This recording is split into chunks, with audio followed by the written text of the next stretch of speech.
Assalamu alaikum wa rahmatullah, barkanmu da ƙara kasancewa a wannan channel mai albarka. Kamar yadda na yi magana, zan yi magana akan RSI, ma'ana Relative Strength Index, wanda momentum indicator ne a kasuwa. Yana nuna ƙarfin sayayya da ake a kasuwa ko kuma akasin haka. So idan ka san kana da ilimin RSI, kamar yadda muka sani a trading, baka iya shiga trade da indicator ɗaya ko da analysis guda ɗaya, sai ka haɗa indicators, price action, momentum da sauransu. Tukunna in duk abin da kake bukata ya fita, sai ka shiga trade. So kamar yadda za ku gani, RSI akwai matakin 70 da muke la'akari da shi, da matakin 30. Idan RSI ya kai 70, ana nufin an yi overbuying, duk wannan coin ɗin is overbought. Akwai tendency da kowane lokaci zai iya faɗuwa ƙasa daga 70 zuwa sama. Ma'ana yanzu kamar wannan farashin, maybe a wannan farashin coin din ya kai wajen 80 RSI ko sama da 80 ma ko 90, to advisably bai kamata ka shige shi ba in yana wannan matakin, saboda an saye shi da yawa, akwai tendency za a iya sayarwa.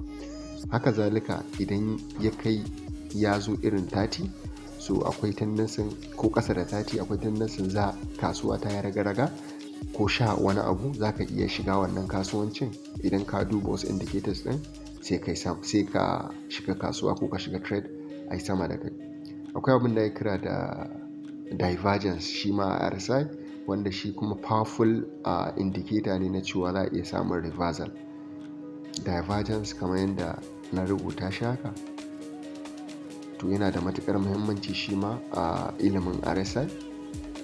Idan shi divergence shine wannan layin da yake tafiya, wanda na ƙasan nan na RSI, wanda yake kamar moving average, yana nuna tafiyan kasuwa ne. So idan aka samu reverse, anan ake samun matsala. Yanzu ku kalli wannan bidiyon, za ku ga ai a ƙasan nan ko kalli saman wajen price making lower lows, amma a RSI ɗinka indicator ka lines za ga yana making higher lows, ma'ana kasuwa sama take, shi kuma ainihin chart ɗin candlestick ɗinka kasuwa ƙasa take. To an samu divergence.